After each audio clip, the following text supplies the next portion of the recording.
Supreme ஃபேமிலியின் அதிர்ஷ்டம் இனி தாறுமாறாக மாறப்போகிறது என்று நினைத்து துள்ளி குதித்தாள். உடனே நந்தினியின் ரூமுக்கு ஓடி, ஹே நந்தினி, தூங்கினது போதும், எந்திரி, இங்க பாரு, இந்த நியூஸ பாரு என்று சொல்லி நந்தினியை உலுக்கினாள். நந்தினி சினுங்கியபடி, என்னமா நீ, என் கனவுலையாவது என் இஷ்டப்படி வாழ விட மாட்டீங்களா? என் பர்த்டே பார்ட்டி ஹோட்டல் பிளாசால நடக்கிற மாதிரி கனவு கண்ட, இப்படி பாதியிலே எழுப்பி கெடுத்துட்டீங்களே என்று முழுகிக் கொண்டே கண்களை தேய்த்தபடி எழுந்து உட்கார்ந்தார். உன் கனவு நிஜமாவே நடக்க போகுது என்று சொல்ல நந்தினி நம்ப முடியாமல் பார்த்தாள். ரேகா சிரித்தபடி, என்ன அப்படி பாக்குற? நான் உண்மையதான் சொல்றேன், உன் கனவு நிஜமாயிடுச்சு. தர்மா குரூப்ஸ்ல இருந்து எனக்கு இப்பதான் கால் வந்துச்சு. அந்த கம்பெனியோட எம்டி தினேஷ் தான் உனக்காக ஹோட்டல் பிளாசாவை புக் பண்ணிருக்காரு. அதுவும் எதுக்காக தெரியுமா? உன் பர்த்டே செலிப்ரேஷனுக்காக. சந்தேகமா இருந்தா இந்த நியூஸ பாரு என்று சொல்லிக்கொண்டே நியூஸ் ஹெட்லைன்ஸை எடுத்து காட்டினாள். உடனே நந்தினி உற்சாகமாகி ரேகாவிடமிருந்து செல்போனை பிடுங்கி அந்த நியூஸை படித்தாள். Oh my God, unbelievable, this is the best day of my life. ஆனா இதெல்லாம் எப்படிமா என்று கேட்க, அந்த யூஸ்லெஸ் இடியட் உன் லைஃப்ல இருந்து போனதுக்கு அப்புறம் உனக்கு எல்லாமே நல்லதா தான் நடக்குது. பர்த்டே பார்ட்டில உனக்கு ஏதோ சர்ப்ரைஸ் இருக்குதான், அதான் ஹைலைட்டே என்றாள். ஆனால் அது எப்படிப்பட்ட சர்ப்ரைஸ் என்பதை சிவாவால் மட்டுமே முடிவு செய்யப்படும் என்பதை தெரியாமல் சந்தோஷத்தில் குதித்தனர் இருவரும். ஒரு பக்கம் சுப்ரீம் ஃபேமிலியில் தர்மா குரூப்ஸ் தனக்கு தான் சர்ப்ரைஸ் கொடுக்க போகிறார்கள் என்று எண்ணி நந்தினி சந்தோஷத்தில் மிதந்து கொண்டிருக்க, மறுபக்கம் சிவா அவந்திகாவுக்கு சர்ப்ரைஸ் கொடுப்பதற்காக அவளுடைய ஹாஸ்டலுக்கு வெளியே வெயிட் பண்ணி கொண்டிருந்தார். காருக்கு வெளியில் டோரில் சாய்ந்தபடி நின்று கொண்டிருக்க அவந்திகா பிங்க் கலர் சுடிதாரில் சிம்பிளாக வந்தார். அவளுடைய ஃப்ரீ ஏர் காற்றில் மிதக்க சிவா தன்னை மறந்து அவளை ரசிக்க ஆரம்பித்து விட்டார். சிவாவை அங்கே எதிர்பார்க்காத அவந்திகா அவனை பார்த்து ஷாக்கானார். அவனுக்கு அருகில் வந்து, என்ன இந்த பக்கம் என்று கேட்க, உனக்காக தான் வெயிட் பண்றேன், நான் உன்னை ஒரு இடத்துக்கு கூட்டு போக போறேன் என்று சொல்லிக்கொண்டே காரின் கதவை திறந்து விட்டார். அவன் தன்னை விக்கியிடமிருந்து காப்பாற்றிய பிறகு அவளுக்கு சிவா மீது ஒரு இனம் புரியாத நம்பிக்கை உருவாகி இருந்தது. அதனால் எந்த மறுப்பும் சொல்லாமல் காரில் ஏறிக்கொண்டார். சிவா காரை ஸ்டார்ட் செய்து சிறிது தூரம் சென்று கொண்டிருக்க, நாம இப்ப எங்க போறோம் என்றார். அது சர்ப்ரைஸ், அங்க போனதும் நீயே தெரிஞ்சுப்ப என்று சொன்னவன் half an hourல் போட் கிளப் ஏரியாவை அடைந்தான். அங்கே மிகவும் லக்ஸூரியஸ் பில்டிங் வரிசையாக இருந்தது. அந்த பில்டிங்கை எல்லாம் ரசிக்காமல் யாராலும் அதை கடந்து போகவே முடியாது. அவந்திகா அதையெல்லாம் பிரமிப்போடு ரசித்துக் கொண்டிருக்க, சிவா ஒரு ஆபீஸுக்கு எதிரில் காரை பார்க் பண்ணிவிட்டு அவந்திகாவை அழைத்து கொண்டு உள்ளே சென்றான். சுற்றும் முற்றும் பார்த்தபடி நடந்து கொண்டிருக்க அவந்திகா அவனிடம், எதுக்காக என்ன இந்த இடத்துக்கு கூட்டு வந்திருக்க? இது ஹை அண்ட் ரெசிடென்ஷியல் ஏரியா, தெரியும்ல, இந்த மாதிரி இடத்துக்கு வர்றதுக்கே ஒரு ஸ்டேட்டஸ் இருக்கணும் என்றவளுக்கு ஏதோ ஸ்ட்ரைக்காக, ஐ திங்க் நான் ஹாஸ்டல்ல தங்கி கஷ்டப்படுறேங்கிறதுனால ரெண்டுக்கு வீடு பார்க்க வந்தியா? இங்கெல்லாம் ரெண்டுக்கு வீடு கிடைக்கிறது ரொம்ப கஷ்டம், அப்படியே கிடைச்சாலும் நிச்சயமா எனக்கு கட்டுப்படி ஆகாது என்றார். சிவா ஒரு மெல்லிய ஸ்மைலை மட்டும் வெளிப்படுத்தினான், வேறு எதுவும் பேசவில்லை. என்ன எதுவும் பேச மாட்டேங்கிற? அப்போ வீடு பார்க்க வரலனா வேற? புரிஞ்சு போச்சு, இந்த ஏரியால ஒர்க் பண்றவங்களுக்கு சேலரி அதிகமா இருக்கும். நீ எனக்கு இங்க ஏதோ ஒரு வேலை அரேஞ்ச் பண்ணிருக்க, கரெக்டா? பட் சிவா, இங்கெல்லாம் வேலை செய்ய எனக்கு குவாலிஃபிகேஷன் இல்ல என்று இன்னோசென்ட்டாக கூறினார். இப்போ எதுக்கு நீ கேள்வி மேல கேள்வியா கேட்டுக்கிட்டு இருக்க? இன்னும் கொஞ்ச நேரத்துல உனக்கே தெரியதானே போகுது, அது வரைக்கும் அமைதியாவா என்றார். அவந்திகாவால் அதற்கு மேல் வேறு எதை பற்றியும் இமேஜினேஷன் கூட செய்ய முடியவில்லை. அவள் முன்னால் சென்று கொண்டிருக்க சிவா அவளுக்கு பின்னால் நடந்தார்.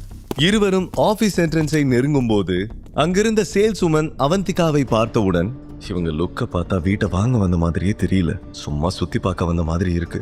நான் தான் அவசரப்பட்டு தப்பா நினைச்சிட்டேன். இவங்களால நிச்சயமா இவ்வளோ எக்ஸ்பென்சிவான ஹவுஸை வாங்கவே முடியாது. தேவையில்லாம எனக்கு தான் டைம் வேஸ்ட். வீடு வாங்க போறேன், சுத்தி காமிங்கன்னு சொல்லி நல்லா சுத்தி பார்த்துட்டு பணத்தை ரெடி பண்ணிட்டு அப்புறமா வரேன்னு சொல்லிட்டு போற கேஸ் போல இவங்களுக்கு எல்லாம் இதே வேலையா போச்சு என்று எண்ணி எரிச்சல் அடைந்தாள். Hello sir. ஹலோ மேடம், நீங்க புதுசா வீடு வாங்க வந்திருக்கீங்கன்னா ஐ திங்க் நீங்க தப்பான இடத்துக்கு வந்துட்டீங்கன்னு நினைக்கிறேன். இந்த ஏரியால வீடு வாங்குறது அவ்வளோ ஈஸி இல்ல. இங்க இருக்கிற வீடு எல்லாமே ரொம்ப ரொம்ப எக்ஸ்பென்சிவ். உங்களால அந்த அமௌண்ட்டை பத்தி கற்பனை கூட பண்ண முடியாது. நீங்க வேற ஏதாவது ஒரு சீப்பான ஏரியாவுக்கு போய் உங்களுக்கு ஏத்த பட்ஜெட்ல வீடு தேடுறது தான் கரெக்டா இருக்கும் என்றார். இதை சொல்லிவிட்டு அவர்களுடைய பதிலுக்காக கூட காத்திருக்காமல் அவள் அங்கிருந்து திரும்ப, இந்த ஏரியாலேயே மோஸ்ட் எக்ஸ்பென்சிவான வீடு எதுன்னு காமிக்க முடியுமா என்ற சிவாவின் வார்த்தைகளை கேட்டு அவள் அப்படியே நின்று விட்டாள். இப்போது சுற்றி இருந்தவர்கள் எல்லோருடைய கவனமும் சிவா மீதுதான் இருந்தது. சேல்ஸ்வுமன் சிவாவை திரும்பி பார்த்து, சார், நான் சொல்றது உங்களுக்கு புரியலன்னு நினைக்கிறேன். சென்னையிலேயே one of the most popular area இதுதான். இங்க இருக்கிற ஹவுஸ் எல்லாமே மோஸ்ட் எக்ஸ்பென்சிவ். உங்களுக்கு புரிகிற மாதிரி சொல்லணும்னா இந்த ஏரியால லோவஸ்ட் ரேட்டே மினிமம் 3 crores சார். அது மட்டும் இல்ல, இங்க வீடு வாங்கணும்னா 50% அட்வான்ஸ் அமௌண்ட் வேற பே பண்ணணும் என்றார். அவன் கூலாக, சோ வாட், வீடு வாங்க போறது நான் தானே, விலையை பத்தி நீங்க ஏன் கவலைப்படுறீங்க என்றான். அதை கேட்ட அவந்திகாவுக்கு மூச்சே நின்று விடுவது போல இருந்தது. அவள் மனதில் இப்போது பல கேள்விகள் ஓடியது. அவன் ஏன் தனக்காக வீடு வாங்க வேண்டும் என்று யோசித்தார். சேல்ஸ்வுமன் சிவாவை ஏற இறங்க பார்த்தார். இங்க பாருங்க மிஸ்டர், நான் திரும்பவும் சொல்றேன், இந்த மாதிரி இடத்துல எல்லாம் உங்களால வீடு வாங்கவே முடியாது. டைமை வேஸ்ட் பண்ணாம இங்க இருந்து கிளம்புங்க என்று அலட்சியமாக கூறினார். பதிலுக்கு சிவா அவளிடம், லோக், வீடு காமிக்கிறதான உங்க வேலை என்னவோ அதை மட்டும் செய்யுங்க என்றார். இதை கேட்டவுடன் சேல்ஸ்வுமனுக்கு கோபம் வந்துவிட்டது. அவள் இதுவரை இப்படிப்பட்ட ஸ்டபர்னான பர்சனை பார்த்ததே இல்லை. அவள் எப்படியாவது சிவாவை அங்கிருந்து அனுப்ப வேண்டும் என்று எண்ணிக்கொண்டிருக்க, அவந்திகா சிவாவின் காதுக்கு அருகில் சென்று, வேணா சிவா, எனக்கு என்னவோ பயமா இருக்கு, நாம போயிடலாம். இன்னும் கொஞ்ச நேரம் நாம இங்க இருந்தோம்னா அவங்க நம்மள பிடிச்சு வெளியே தள்ளிடுவாங்க. அதுக்கு முன்னாடி நாமளே போயிடுறதுதான் மரியாதை என்றார். அவள் முகத்தில் இருந்த குழப்பத்தை பார்த்த சிவா, உன்னோட பயம் என்னன்னு எனக்கு புரியுது அவந்திகா. நேத்து தான் நம்மள ஃபர்ஸ்ட் டைம் பார்த்த ஒருத்தன் இன்னைக்கு எதுக்காக வீடு வாங்கி தரணும்னு தானே யோசிக்கிற. உன்னை காப்பாத்தினதோட என்னோட கடமை முடிஞ்சு போயிடல. அந்த ஹாஸ்டல் உனக்கு சேஃப் இல்லைன்னு தோணுச்சு. உனக்கு சேஃபா ஒரு இடம் வேணும்னு நினைச்சேன், அதுக்காக தான் என்று சொல்ல, ஆனா இதெல்லாம் ரொம்ப அதிகம் என்று சொல்வதற்குள், பணத்தை எப்படி அரேஞ்ச் பண்ணன்னு மட்டும் கேட்காத, நேரம் வரும்போது நானே எல்லாத்தையும் எக்ஸ்பிளைன் பண்றேன், நீ என்ன நம்புறல்ல என்று கேட்க, அவள் ஆமாம் என்று தலையசைத்தாள். அவளால் இப்போது சிவாவை தவிர வேறு யாரையும் நம்ப முடியவில்லை. ஆனால் அது ஏன் எப்படி என்று அவளுக்கே தெரியவில்லை. அப்போது அவருக்கு பின்னால் இருந்து ஒரு சத்தமான குரல் கேட்டது. யாரோ ஒரு இடியட் இந்த ஏரியாவை பத்தி எதுவுமே தெரியாம இங்க வீடு வாங்க வந்து பிரச்சனை பண்ணிக்கிட்டு இருக்காங்கன்னு வெளியில பேசினாங்களே, அது நீதானா என்று கேட்க, சிவா பழக்கப்பட்ட அந்த குரலை கேட்டு திரும்பினான். அங்கே ரேகாவும் நந்தினியும் நின்று கொண்டிருந்தார்கள். இருவரும் நந்தினியின் பர்த்டேக்கு ட்ரெஸ் பர்ச்சேஸ் செய்வதற்காக அருகில் இருக்கும் ஒரு ஷாப்புக்கு வந்திருந்தார்கள். என் பொண்ணை டிவோர்ஸ் பண்ணதுக்கு அப்புறம் நீ இவ்ளோ ரிச் ஆயிடுவேன்னு நான் நினைச்சு கூட பார்க்கல. போட் கிளப்லயே ப்ராப்பர்ட்டி வாங்குற அளவுக்கு நீ பெரிய ஆளாயிட்ட போலயே என்று நக்கலாக கேட்டார். இதை கேட்டுவிட்டு நந்தினியும் ரேகாவும் அவனை பார்த்து கேலியாக சிரித்தார்கள். சுற்றி இருந்தவர்கள் எல்லோரும் சிவாவை இலக்காரமாக பார்க்க ஆரம்பித்து விட்டார்கள். ஆனால் அவர்கள் சிவாவை அசிங்கப்படுத்துவது அவந்திகாவிற்கு பிடிக்கவில்லை. அவள் நேற்றுதான் சிவாவை முதல் முறையாக பார்த்திருந்தார்.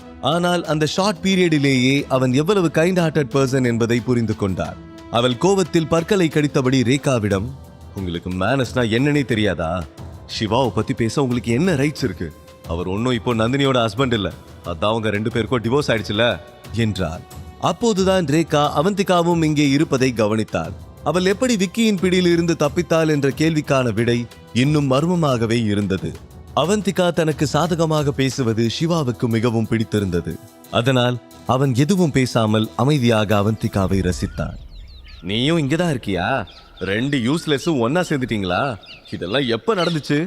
என் பொண்ணை டிவோர்ஸ் பண்ணவன் கூட சுத்திக்கிட்டு இருக்கியே, உனக்கு வெக்கமா இல்லையா என்று கேட்க, அவளுக்கு எப்படிமா அதெல்லாம் இருக்கும்? அப்படியே அவளும் அவ அம்மா மாதிரியே தானே இருக்கா.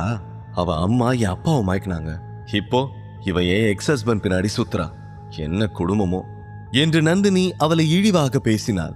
தன்னுடைய அம்மாவை பற்றி நந்தினி தப்பாக பேசுவதை கேட்டு அவந்திகாவின் கண்கள் கலங்கியது. அதை பார்த்த சிவா நந்தினியிடம், மைண்ட் யுவர் வேர்ட்ஸ், அவ உன்ன மாதிரி பணப்பேய் கிடையாது, நீயும் அம்மாவும் தான் பணம் அலைவீங்க என்றான். இதுவரை தன்னை எதிர்த்து ஒரு வார்த்தை கூட பேசாத சிவா இப்போது அவந்திகாவுக்கு சப்போர்ட்டாக பேசுவது நந்தினிக்கு துளியும் பிடிக்கவில்லை. ஆனால் அவந்திகா சிவா தனக்கு சப்போர்ட்டாக பேசுவதை கேட்டு மிகவும் கான்பிடென்ட்டாக உணர்ந்தார். கேவலம் இவளுக்காக என்னையே எதிர்த்து பேசுறியா?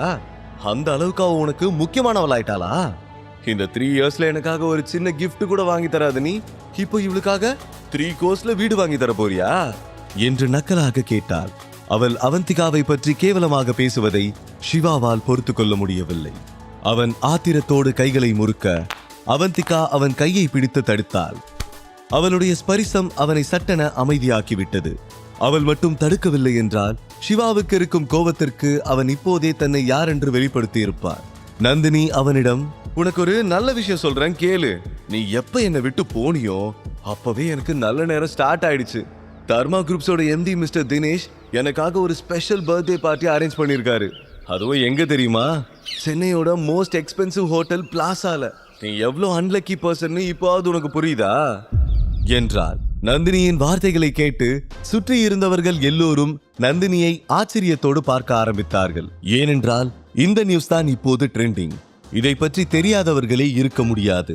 தர்மா குரூப்ஸ் சுப்ரீம் ஃபேமிலியில் நடக்க போகும் பர்த்டே பார்ட்டிக்காக பிளாசா ஹோட்டலை மொத்தமாக புக் பண்ணி இருக்கிறார்கள் என்ற நியூஸ் வைரலாகி இருந்தது. ஆனால் அது நந்தினி தான் என்று அவர்களுக்கு தெரியவில்லை. அது தெரிந்தவுடன் எல்லோரும் நந்தினியை மிகுந்த ஆச்சரியத்தோடு பார்த்தார்கள். நீங்க என்ன சொல்றீங்க மேடம்? தர்மா குரூப்ஸ் மேனேஜர் ஹோட்டல் புக் பண்ணினது உங்களுக்காக தானா என்று சேல்சுமன் கேட்க, பின்ன என்ன இவளுக்கா? சாட்சாத் எனக்கே தான் என்று சத்தமாக சொன்னாள். ஆனால் சிவா தான் தினேஷிடம் சொல்லி ஒட்டுமொத்த பிளாசா ஹோட்டலையும் அவந்திகாவுக்காக புக் செய்திருக்கிறான் என்று நந்தினிக்கு தெரியாது. அவன்தான் தினேஷிடம் சொல்லி ரேகாவிடம் இதை பற்றி பேசி அவர்களை குழப்பிவிட்டிருந்தான். சொல்ல போனால் அவன் தன்னை பற்றி வெளிப்படுத்த சரியான சிச்சுவேஷனுக்காக காத்திருந்தான். அவந்திகாவின் பர்த்டே பார்ட்டி அதற்கு சூட்டபிளாக இருக்கும் என்று அவன் நம்பினான். சேல்சுமனை பார்த்தபடி, வா அவந்திகா. முழு கதையையும் கேட்டு மகிழ பாக்கெட் FM ஏபி டவுன்லோட் செய்யுங்கள்.